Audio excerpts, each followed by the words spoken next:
Technology is a wonderful thing. We grow, we learn, we improve things. I mean, it's amazing, isn't it? Yeah, okay, maybe not. We're going to take a look at that on today's episode of the Movement, the podcast for people who want to know the truth about what it takes to have a happy, healthy, strong body, starting feet first, because, those things, they're your foundation.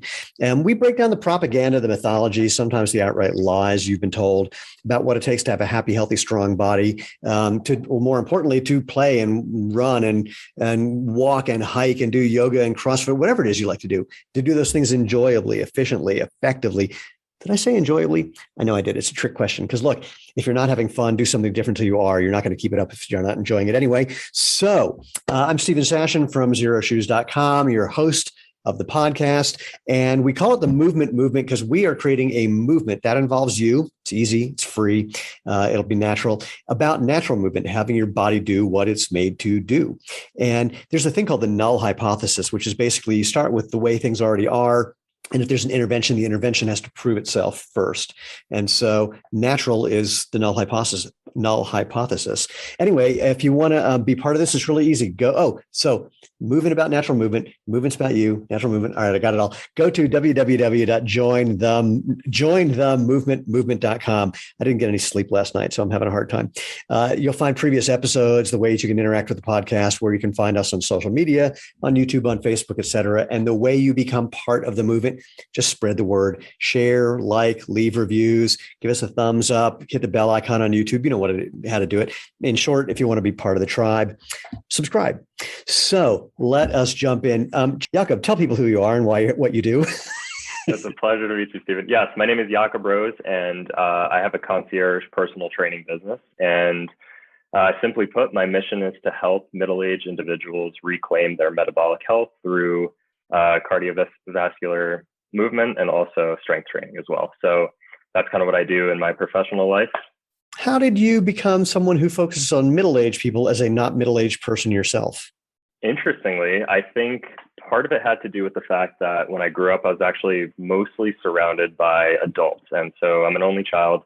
I never had siblings, or I don't really have a large family to begin with. So there's not a lot of people my age, so to speak. I didn't have a lot of millennial friends growing up, even though I am a millennial. So I think just simply because it was the type of people who I was comfortable with most, which is kind of, I guess you could say, atypical for a millennial. But not only that, but I also did notice over time that around your middle age years, specifically when we start to notice a lot of these metabolic health parameters that start to decline, either, high cholesterol levels, increased risk of cardiovascular disease, diabetes, people start to get out of shape. They're not taking their health as seriously anymore. So I thought, how could I contribute to this group of people who I spend a lot of time with around me and care about? And I just kind of went from there. Awesome. Yeah, the middle age thing, speaking as someone who's about to turn 60, there's a technical term for it. It blows. And what I mean is that there's things that you just have to adapt to that you can't change. And there's things that maybe you can, but you can't do it the same way you used to. I mean, for me, so as a competitive sprinter, I would love to have about 7 pounds less body fat. Getting rid of that now, whole different game than it was when I was your age, where it was, I skipped dinner once or twice. I have one less slice of pizza. And now my body does this weird thing where if I change my diet, it's like, oh, you're doing that now? And it just stays the same. It's really crazy. Or I'm not responsive to dietary changes, but I'm responsive to activity. But I just can't do as much activity as I used to because I can't recover as fast. So, for sure, the recovery element is huge. Absolutely. But I mean, to be fair, you really are turning 60, you're saying? Yeah. Oh, wow. Okay. So, I mean, you look really, really healthy for a 60-year-old. Obviously, you keep yourself in great shape. And I think that's I don't know how much of it's nature and nurture. My mom, when she was 40, came into my high school to pick me up and someone stopped her and said, "Did you get your yearbook yet?" So oh my gosh, wow. It kind of runs in the family, but I will concede it's very entertaining to hang out with people my age and go, "Oh my God. Yeah, I don't look like that." That's funny. I mean, I think it makes a big difference. And also what is your current exercise routine? Like, how many days are you running at the track? I'm only on the track like 1 day a week because that's all, because I'm working the rest of the time. In the summer, sometimes I can get out early and get 2 days in. But again, I'm doing high speed work. I've only got one really serious speed day in me a week, and then I got to recover. In fact, this will be, and I'm going to get back to you in a sec. I was working on strength for sprinting, doing the Nordic hamstring curl, which for people who don't know, you kneel down, you have something or someone holding your feet down, and you just try to slowly lower your body to the ground. And I was trying to do that, like doing sets of that, I don't know, 3 times a week. And I just wasn't progressing. And when I stopped doing that and started doing that training once a week, doing 5 sets of 5 reps, however well I could do them, but only one day a week, within a month, I could actually go all the way down, come all the way back. So that was a crazy adjustment. But the other thing is lately, I've been riding my bike to and from work. So that's about 10 miles a day, and has not made a lick of a difference in anything I can identify other than I'm really enjoying it. And I'm riding faster than when I started. Interesting. Okay. Yeah. And it reminds me too, just of the fact that you mentioned that you enjoy it. And I think like one of the biggest things that I notice with people too is I think people, not everybody, a lot of people think that exercise isn't enjoyable. And I think it's a lot of times it's just the fact that they haven't found the right thing that they enjoy. Cause I think, you know what I'm saying? Oh, I mean, I think, yeah. I spent from the time I was 32 to 45 looking for something that I enjoyed doing, that I could keep doing, because there's things that I enjoyed. I was a competitive jump roper. I was doing some circus things, and they were fun and I enjoyed them, but not enough that I was going to keep going. And then I discovered. Exactly. Oh, so at what point in your life did you discover running on the track? Well, I mean, I was a sprinter when I was a kid. I stopped when I was 15, and then I picked it up again at 45. Okay, excellent. And then that's carried you forth. Obviously, you've had 15 years to continue on that journey and continue enjoying it, obviously. Yeah, I'm still a Masters All-American, so I'm fast, which again, predominantly genetic. But the thing about it that I love is there's a goal. Competition is a goal. There's crazy people who also do this thing as well. And you can't get it right. There's no way to do it perfectly. And that intermittent reinforcement of like, oh, my start was better this time, but my dry phase wasn't as good. You know, there's all those little things at the end of a race where you go, I know I could do it better. And that's very literally addictive. Totally. It's a joke I have at the end of a race. People say, how'd you do? And I go, do you just want the number, or can I give you the excuse as well? That's great, man. Oh my God. Yeah, no, I think, and again, it's just a testament to the fact that you enjoy it. And I think for anybody listening, I'd encourage anybody to, explore many modalities of exercise, because obviously there are some that are, from a physiological perspective, perhaps better than others by definition. But I don't think that should discount or discredit anybody's enjoyment when it comes to getting out and just moving as a human should move. You know what I'm saying?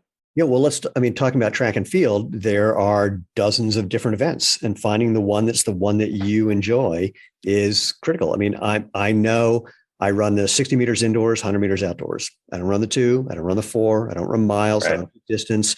I don't know how the corners on tracks work. It's very confusing. I don't have a GPS watch, so I get lost. But, you can find your thing. And then of course there's limitations. I love pole vaulting and long jumping. My back doesn't let me do that anymore. Just absolutely. Yeah. And that's the thing as well, is like, I mean, there's just so many ways in which you can work around whatever your limitations are. I think a lot of times people get really into sort of a narrow mindset that they see somebody performing a specific type of exercise, or, especially in like popular media, let's say they see somebody like squatting with really heavy weights, and they think, oh, my back would never be able to handle that. But you can regress and progress different movements down to pretty much anybody's individual level. So I don't think it's limiting at all. And I think it's just a matter of looking at it in a creative way and sort of approaching it from where you're starting, as opposed to kind of looking at what other people are doing, if that makes sense. Well, what you just said is interesting, because like squatting heavy or deadlifting heavy are two things that I really like doing. And I've got basically a broken spine, so I can't do that. But to your point, finding the variations that are as close to equally satisfying, because they won't be the same as one can, that's been interesting. And there are other ways of even doing those same exercises without the same amount of weight, or doing other exercises with what seems like a lot of weight. So I think you're right, of that mindset of experimentation is really important.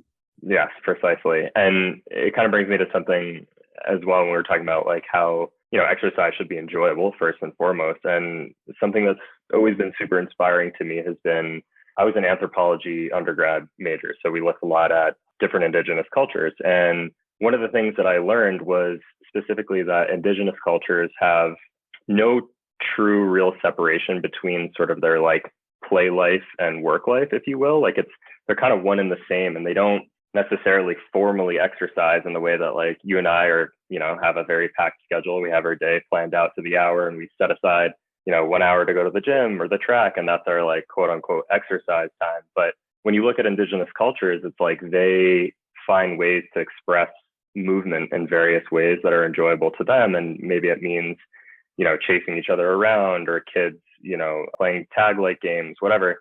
And it's just kind of interesting that when we look to these people who arguably have some of the most, optimal health. I mean, we have living day examples of hunter-gatherer tribes that, just exhibit pristine metabolic health. And so, when we look to them, it's interesting to see that they approach exercise in a way that's like not so formal. And in fact, like the benefits of it are just the very fact that they're doing what humans have always done for all of evolutionary history, which is just express ourselves through movement in a way that's just natural and not very prescriptive, or they don't really think about it much, if you know what I mean.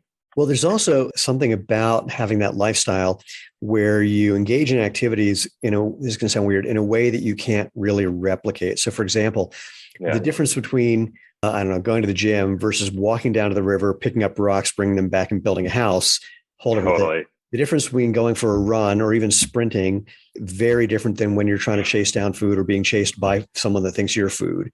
And, absolutely. Yeah, and I like to say, like, I can train as hard as I want on the track. Maybe I'll be a little sore the next day. I do one race where it's just hormonally different because of the adrenaline and the competition. Totally. That, 13-second run and I'm shot for 4 days.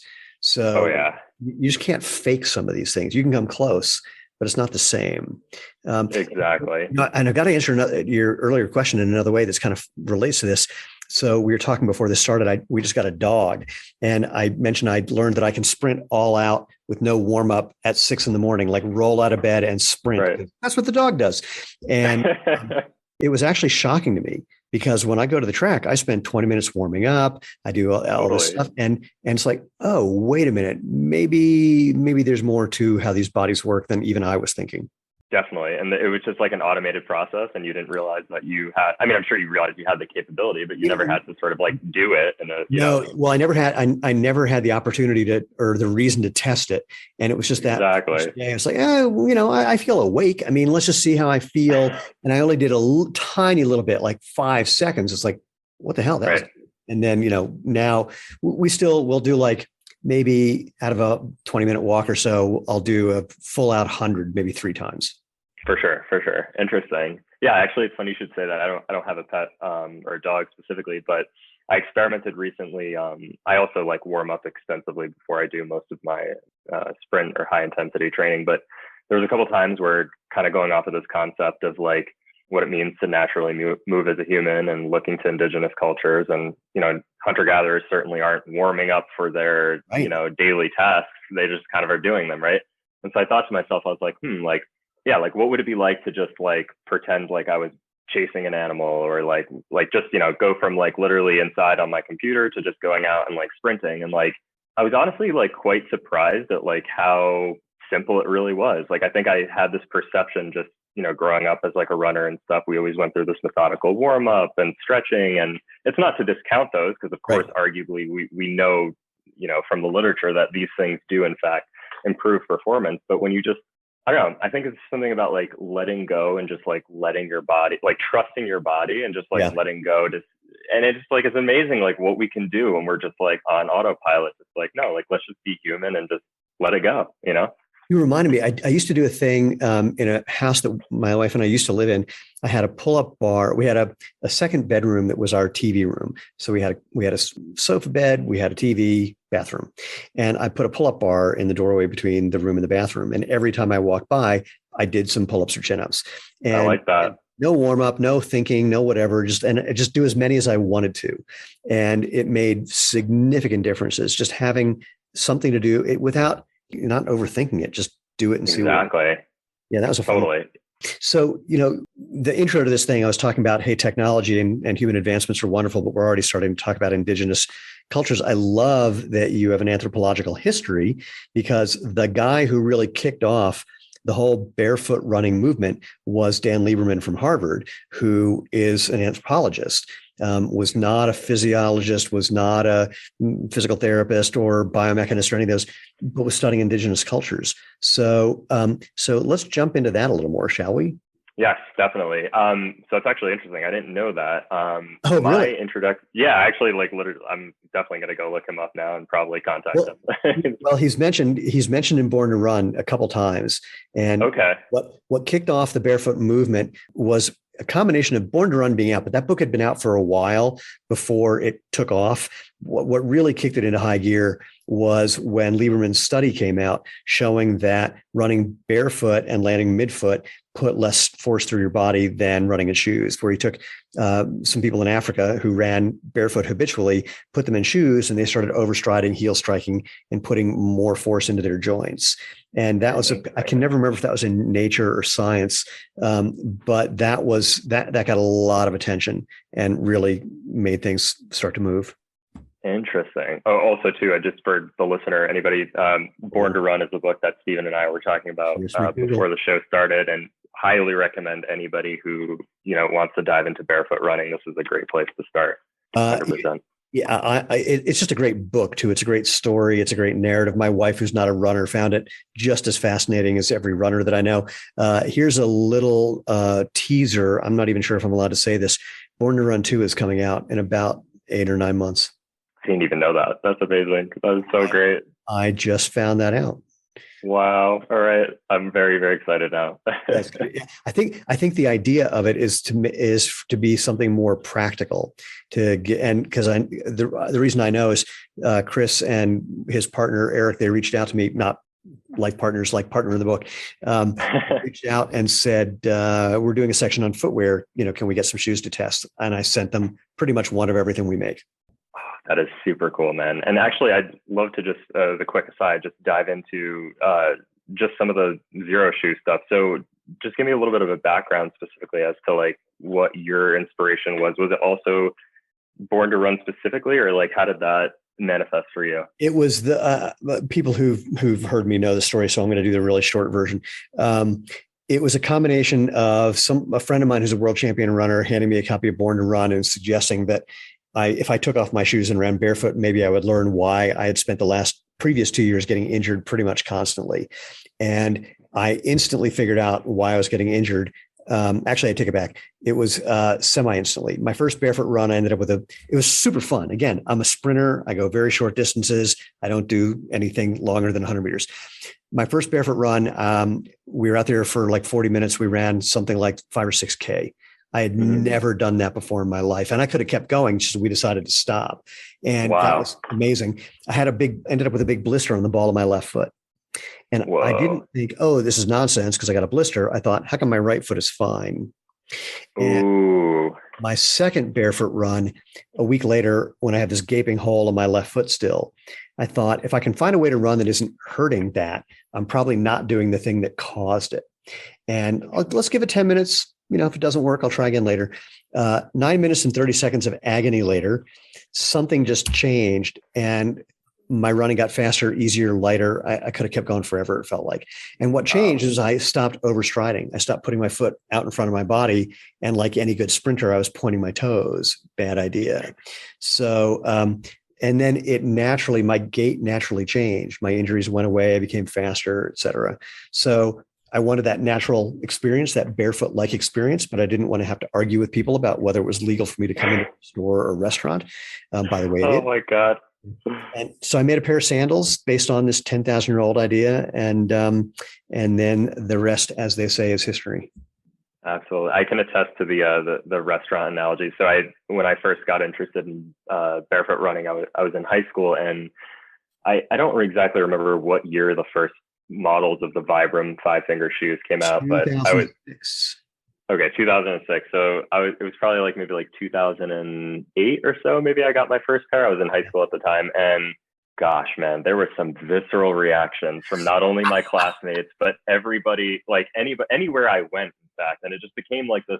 I mean, I think over time has become more of a good conversation starter. And I think obviously people have warmed up to the idea. Maybe, I don't know, maybe, but certainly the visceral response was like the first thing I dealt with for the first like 5 years of it. And I mean, it's great to see now that like, I mean, like obviously like you've brought this to the forefront really, and it's been amazing to watch the Barefoot movement, manifest in such a way that I think has been so much more.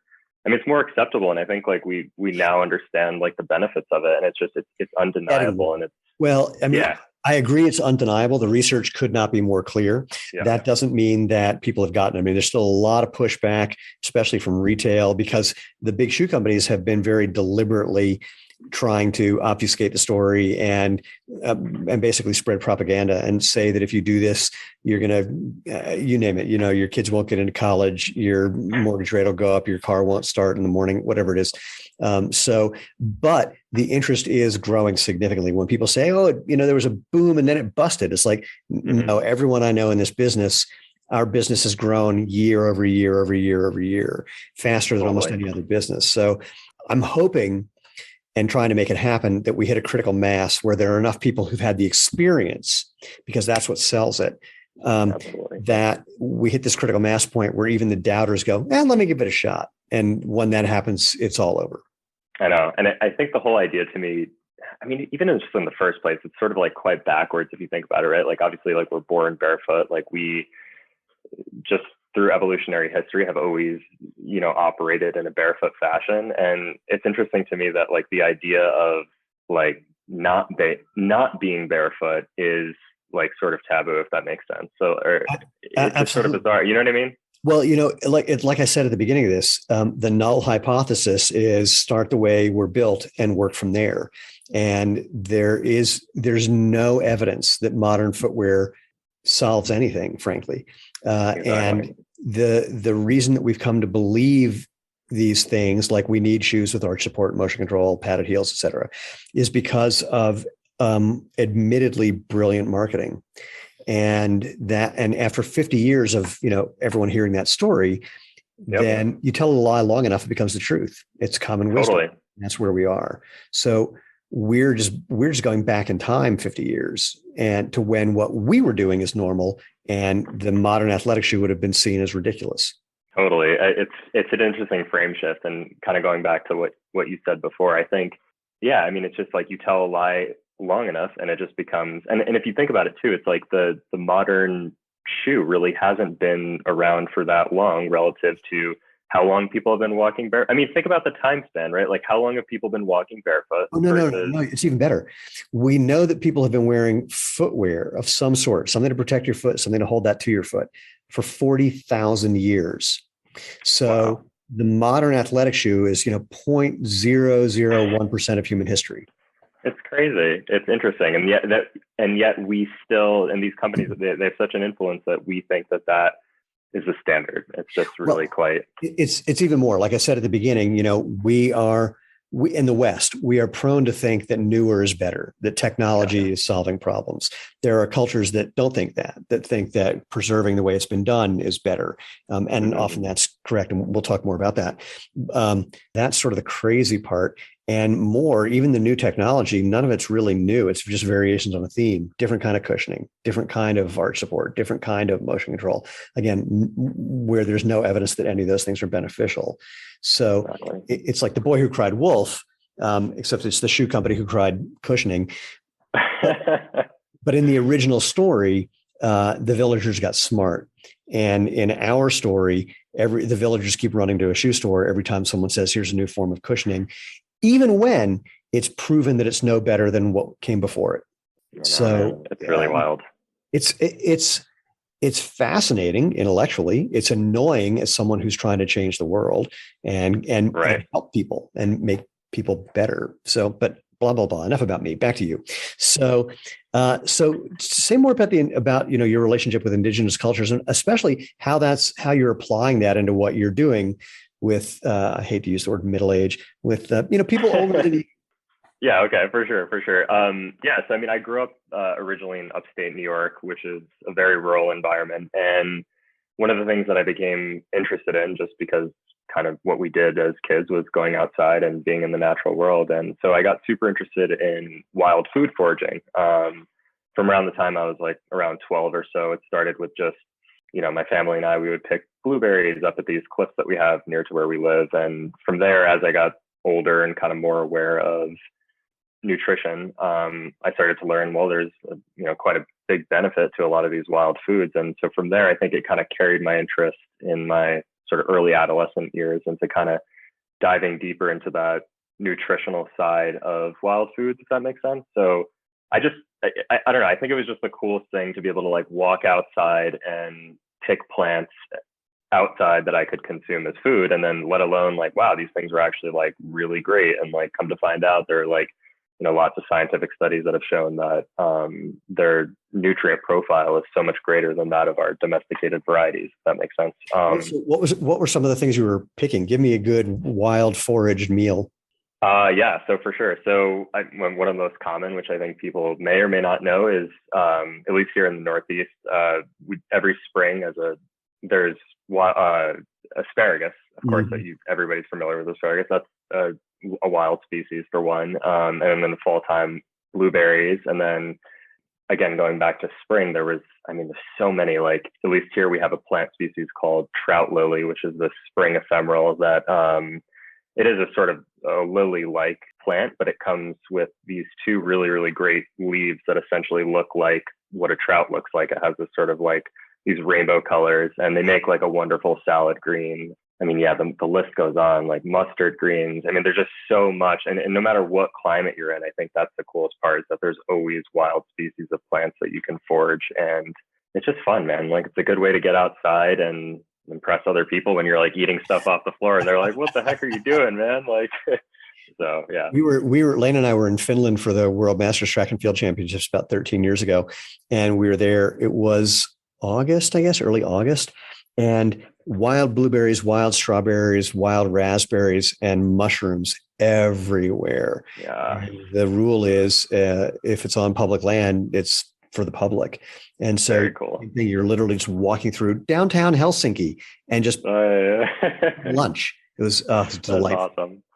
That's amazing.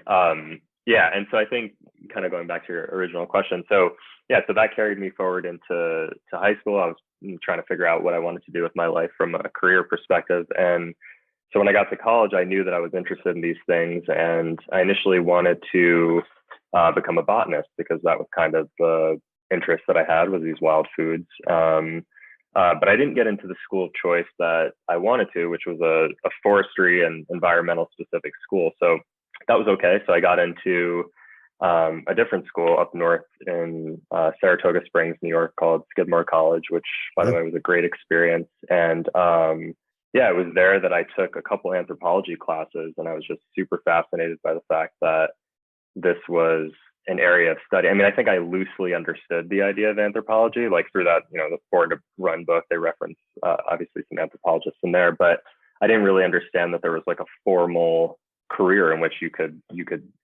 make out of exploring indigenous cultures and their lifestyle practices. So that took me to take more of these classes. And alongside with that, I was always interested in exercise. So I did some exercise science and some biology, and kind of tried to combine everything together.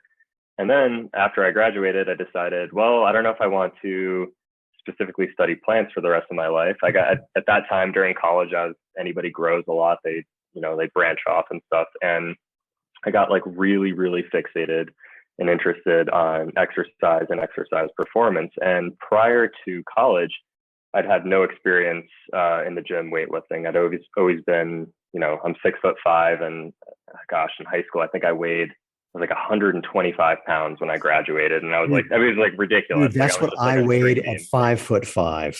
Yeah, I know. So it gives you perspective. Like, I was a string bean, like, it was out of control. And, I really did enjoy running, and but I think I wanted to branch out and try something different, because I was so used to my body just like kind of being on overdrive, these long distances. And so I had a roommate, still to this day, one of my best friends, and he was a professional power lifter. And so that kind of got me interested in weightlifting. And so, he taught me a lot of these foundational things. And from there, I just got obsessed with the progress that you could see on a on a physical level, like you would, especially in the beginning, like the first couple of years that you weight lift, you make exponential gains in your muscle mass. And if you've never lifted before in your life, it was just so addicting. So I got super interested in that. And then I was like, wow, like maybe I want to help people change their bodies in the same way, because I had such a great experience with it. And so then, I had an internship at a strength and conditioning facility in Saratoga Springs. And that led me to the idea of like, oh, wow, like there's actually a job in which you can,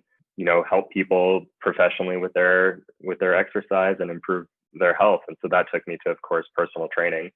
And then, so after I graduated, I moved to the city and worked at one of the bigger box gyms called Equinox. And that was great for a couple of years. But then I realized that there was something a little too corporate about it. And I wanted to kind of branch off and do my own thing in a more, I guess you could say, like focused and concentrated way, in which sales weren't the predominant focus, if that makes sense. Like, of course, Equinox is a very big company and they have to, one of their main focuses is, of course, revenue. And, I enjoyed, that's part of business, as anybody will know, but I really wanted to just have something that was like a little bit more focused and only have like a select group of people at a time that I could work with, but really spend, quality hours with them, improving their health, from the inside out. And so that's what got me into it. And I started my own personal training business, and that's where we are today.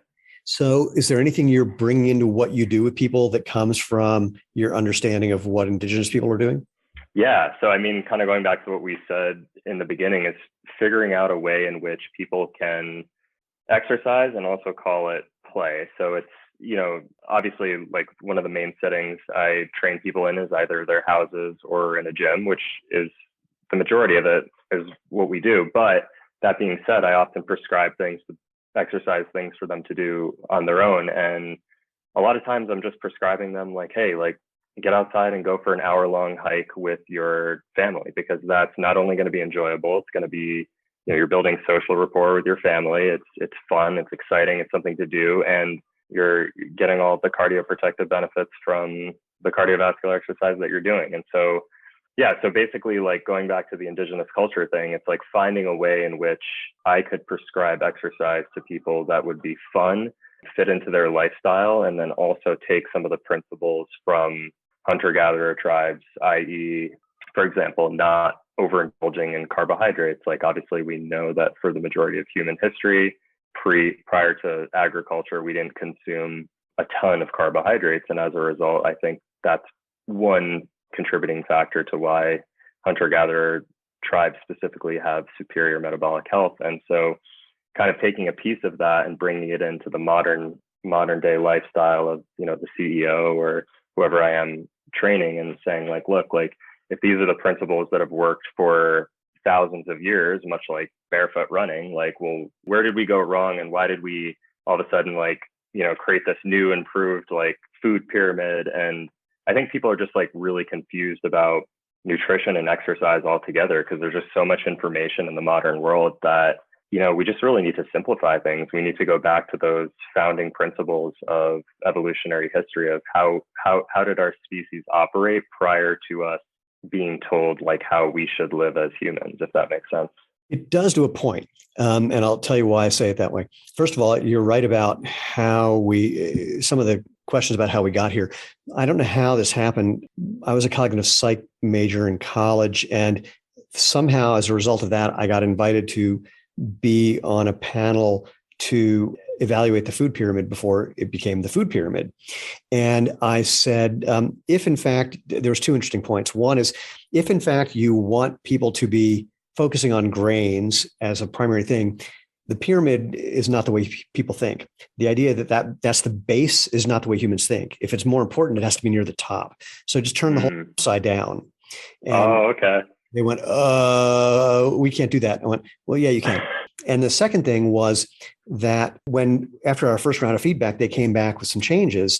And the biggest change is, if you see the food pyramid, the top is fats and oils, and it's just like some little white dots on a black background, which your brain just ignores. And you go down to the next thing, because the most important visual spot on a pyramid, other than the top, is that 2/3 the way up. 2/3 the way up is meat and dairy. Okay. And they got featured. The way they got featured was because of, let's call it, quote unquote, input from the meat and dairy industries. Of course. They told us this explicitly. It's like, we talked to the meat and dairy people and they said it needs to look like this. And I went, oh, no. So yeah, that's partly how we get here is there are people with vested interests who are the ones responsible for how the information gets disseminated. So that's an interesting thing. But my semi-disagreement with the thing you said is simply that while we want to look back, it's easy to make two erroneous assumptions. One is that everybody was the same. True. Because I mean, like my thing as a sprinter, I don't know one sprinter who isn't very carb happy. I've never met a sprinter who's on keto. I've never met a sprinter who is low carb. It just hasn't been the case. In fact, the one time I was working with a nutritionist and he had me go low carb. At the end of 2 weeks, I called him. I said, dude, I just did something at the end of a workout I've never done before. He goes, what? I said, fell on the ground and couldn't get up because I couldn't finish it. And definitely. Like, So the idea that we're all the same seems somewhat silly. And the other part is that I think some of the dietary stuff fits in with the activity things as well.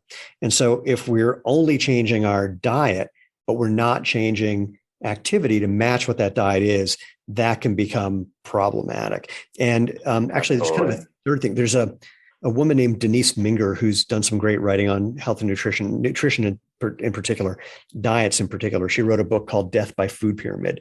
But her blog posts after the book are the most interesting because she decided to look and see if there are, in fact, indigenous cultures and hunter-gatherers who eat completely differently from each other. And found that there are a couple of tribes that are on a super high carbohydrate diet, some who are on a super high refined carbohydrate diet, and metabolically totally fine. And totally healthy. Yeah, because it was, from her take, it was calories and activity. And totally. In fact, she's said that she's going to no longer write about nutrition. And the way she's said it, I have a sneaking suspicion it's because she started researching nutrition and longevity and found no correlations. Interesting. And yeah, no, I was going to mention specifically. So yeah, so I guess not to fetishize like low carb or anything, because I certainly, as well as an athlete who does a lot of weightlifting and sprinting as well, like certainly do not consume modest amounts of carbohydrates. But yeah, specifically going to your point, that we need to match the activity level to what people are consuming, because of course, if you're an athlete or somebody who is metabolically healthy, like having carbohydrates to fuel your workouts is absolutely essential. And I don't think anybody would disagree with that. And I think, so I think that was the key element there, is like matching the exercise that somebody does with their diet specifically. Yeah. Absolutely. Do you do work with people on, I mean, in the same way we talked about finding the activity that you enjoy and you want to do for whatever reason, do you work with people doing the similar thing for I don't want to use the word diet per se, but basically deciding what they should be eating? Yeah, no, 100%. Because I think this, I mean, it's unfortunate. Like now, like so many, like everybody, I think has their own like tribe of like, like low carb, high fat, like it's like this, everything's like branched. But I think going off of what you were mentioning before is that like, I really do think we need to enter a paradigm where nutrition is individualized, and you really do need to look at the individual, because like you said, not everybody is created the same, just like not all indigenous cultures ate like low carb and whatever. I mean, I think that the consistent theme is that we see that they're all metabolically healthy, but why they were metabolically healthy is the result, I think, of many different facets. So I think when it comes to an individual's nutrition programming, I think it 100% has to be individualized. So like, obviously if I'm taking somebody who's severely insulin resistant and really overweight, like I'm not going to be like, here, dude, 500 grams of carbs, like, let's go, Sure. Let's go hit the track. But, conversely, if I'm working with a middle-aged individual who, is metabolically healthy and they want to get stronger, of course, that will dictate the carbohydrate intake that I would prescribe to them specifically. So I think, it really, I mean, that's a huge point, Stephen, like you said, is like, we really need to individualize this stuff. And I think the one size fits all approach is really why we've created such erroneous decisions around diet. I think there's another part where we can take a weird thing. It's a combination of personal responsibility and totally abdicating personal responsibility at the same time, which is that we're wired to try to look for simple solutions. And Totally. if someone says, I've got a simple solution, then we're white on rice, pun intended, carbohydrate. So true.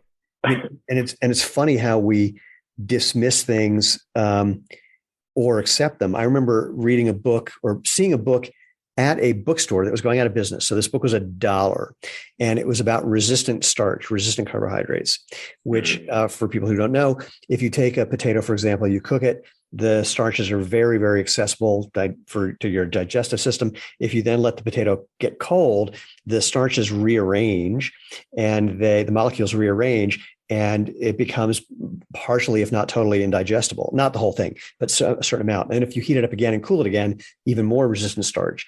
And I remember reading that thinking, that's the dumbest thing I've ever heard in my life. And I just put the book down. And it was like 10 years later when I bumped into it again and found it. It's like, oh my God, that's a real thing. Who knew?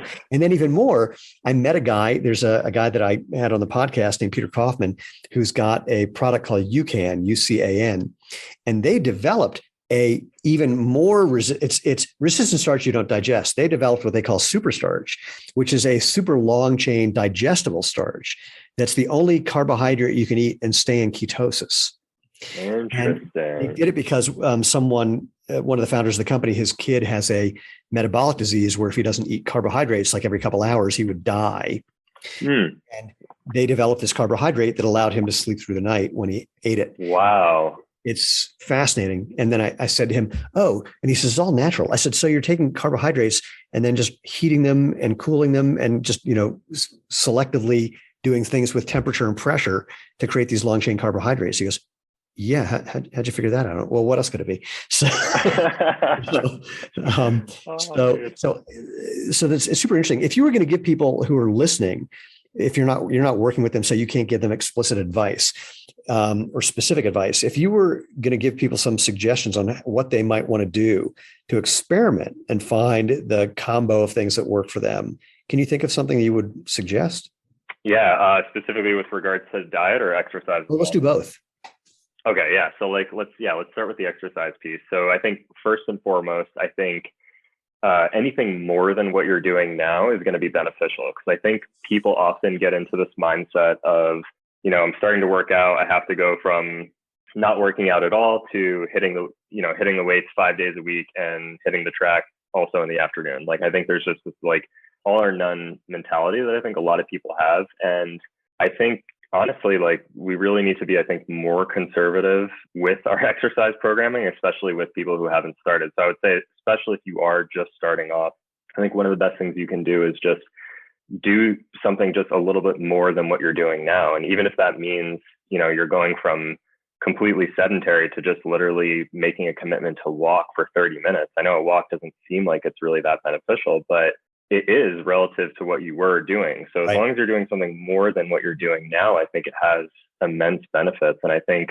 one of the things that turns people off from exercising is that they think it's so grueling. And it definitely can be if you go from, not exercising at all to trying to run a 10K. Of course, that's going to suck. That's going to be terrible if you're not trained and conditioned for it. So I think definitely starting slower is, less is more, I think is the real analogy here. I'm going to toss in a suggestion, something that I've been doing in a similar vein. I had the same thought. It's like, what can I do to add a little something? And so on the chair sitting next to me, I have jump rope. And I'm not saying go jump forever, but literally, just go do 30 seconds. Totally, man. On the way to the bathroom, do 30 seconds. Exactly. And just do that a couple times a day. Make totally. It, 10 seconds if that's all you can do. Exactly. And something like that, as well as super simple, is that anybody can find. I know a lot of us, we have busy schedules, and it can be hard to set aside maybe a complete hour to go to the gym or to go outside for a run or whatever. But it's if you can start incorporating little things into your lifestyle, you would be amazed at how beneficial something like that could be. You can take that example almost in the opposite direction as well. You let's say, eat a candy bar, and, you start off with one. Yeah, sure. It doesn't make a difference. You do that every day. But then if you start doing that 5 or 6 times a day, you're like, oh, okay, maybe this is starting to add up negatively. And so the same kind of applies with respect to like, maybe you're doing jump roping on the way to the bathroom, or maybe you're doing a set of 5 push-ups, like anything you can do that's more than what you're doing now, I think from a physiological perspective is going to benefit you. Let me recommend doing the jump roping after you leave the bathroom. On the way to the bathroom, it can be problematic. I'm not. Yes, might not be a good idea. Not saying I have experience to back that up, but just, words of wisdom. So what's the dietary analog? I mean, what you were just mentioning, if you notice you're having 5 colas a day, even if they're diet colas, like going to 4, or, switching one of those out for water. What else would you recommend on the diet side? Yeah, I mean, I think the same to start off. I mean, I think the same principle kind of applies. Is like people jump into dieting like this all or none principle, where it's like, okay, like I'm going to go from eating, my regular diet to eating 500 calories or 1200 calories, or this insane restricted, being in this insane restricted state. But of course, anybody can attest that that's not going to be sustainable. So I think, again, less is more. I think just by simply, even like I have a lot of people, like before I even prescribe them anything with regards to their diet, is I literally have them just do a food diary, and not for the fact that doing the food diary is going to be, immensely beneficial to their metabolic health, but rather just the idea of being cognizant of what you're doing, in turn, like that effect actually influences your choices. So it's like, I don't even have to tell you, Stephen, I want you to eat 2,200 calories today. And while that may be a accurate, prescription or not, I can just tell you, if you haven't focused on your nutrition before, okay, for week 1, all I want you to do is record every single meal that you ate today. And at the end of that, let's, come back to me and tell me what you ate. And a lot of times people will come back, and I know for a fact they weren't eating like that before, otherwise they wouldn't be in the metabolic state that they're in, right? Just by definition. But just by simply saying like, oh, okay, like I want to see what you ate at the end of the week. It's that sort of observer Hawthorne effect, I believe it's called, that gets people to start thinking in a conscious level of what they're eating. Because I think a lot of people intuitively know that, eating that, Snickers bar or whatever it is, back to our analogy before, like isn't benefiting them. I don't think anybody thinks like, oh yeah, this is a perfectly healthy habit, So I think just like being more cognizant of like what I think we all know intuitively that we kind of need to do is in itself part of the nutrition prescription, if that makes sense. Oh, no, it totally does. I have this fantasy that someday there'll be an app where you can take a picture or scan of whatever's on your plate, and it will give you a reasonable approximation of the calories. I like that. Yeah, I remember there was someone who had something like that. It was kind of like it was almost like a mass spectrometer. I don't think it ultimately worked, because otherwise we'd all have one by now. Right. But that's another one. It's like not only just writing down what you eat. And in fact, I think that's a really interesting point. And I never thought of this one, of on the first week, just literally write down what it is. Don't worry about the weight. Yeah. Don't try to measure it. Don't whatever, just put down what it is. Exactly. And later, you may want to weigh some of it. It's the things that are the most calorie dense possibilities, maybe, just to see what that really is. That would be, absolutely. I never thought to do that, because I know when I've tried to record what I'm eating, I've wanted to weigh everything too. And that became such a pain in the ass that I never do it. But again, like I love this idea of a little bit, something more or less, depending on what you're doing, every fill in the blank, let's call it week. And so just write it down the first week, take the biggest items or the most calorie dense items, weigh those just for the fun of it. Yes. And maybe only do it for one meal, yes. In the course of a day for a week, just to kind of get a sense of what it is, and you see what reality looks like. What I love about that idea is fundamentally, you're talking about the same instruction I give people for running barefoot. You do a little tiny bit, and the feedback is the most important part. Yes, there it is. It's the feedback, 100%, man. Yes, totally. Very interesting. Well, I hate to say we have to wrap this up, because I have a sneaking suspicion you and I could do this all day, but I'm kind of feeling like this is a good spot, because those are both on the recommendation for adding activity and for attending to diet, getting the feedback from both. I think that's a great place to kind of leave people to, as soon as we shut up, they can go do something. Yes.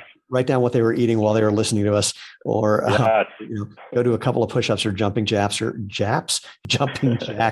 Man, I don't know what it is with my face today. It's just not getting words out correctly. And even that, like finding the body weight things you like to do, same idea. Like Find out what you think is fun. During COVID, I did a 21-day push-up challenge.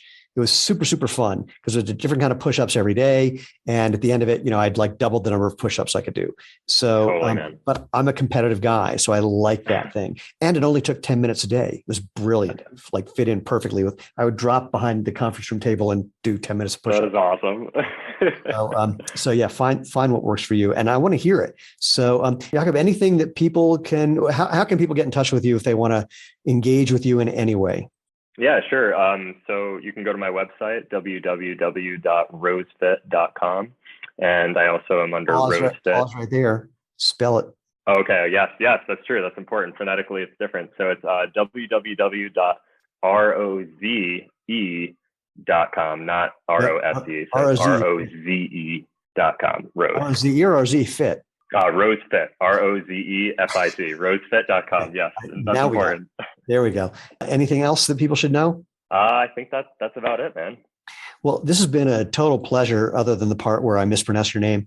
And again, really looking forward to what's next. And I'm really hoping that people do try do a little more experiments and report back on what happens as a result of doing that. That could be life-changing, not only for them, but for people hearing that, it really can be that simple to get started and make a difference. Absolutely. People should not underestimate those incremental changes, even if it means a couple of sets of push-ups in between things or whatever it is, just getting started, those incremental changes. Yeah, I'm undeniably going to drop and do push-ups as soon as we're done with this.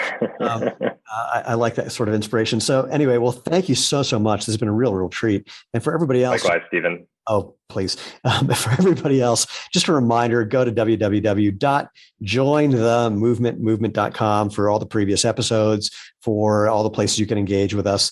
And if you want to share anything, if you have any comments, any criticism, any recommendations of people we should chat with, people who might think I have my head completely up my butt because I've been diagnosed occasionally with a case of cranial rectal reorientation syndrome. So I'm happy to, engage with people and see what we can find, because the most important thing is finding out what's true. And sometimes that happens by discovering that you've been wrong about something, which I get a kick out of. So you can drop an email to MOVE at jointhemovementmovement.com. But most importantly, go out, have fun, and live life feet first.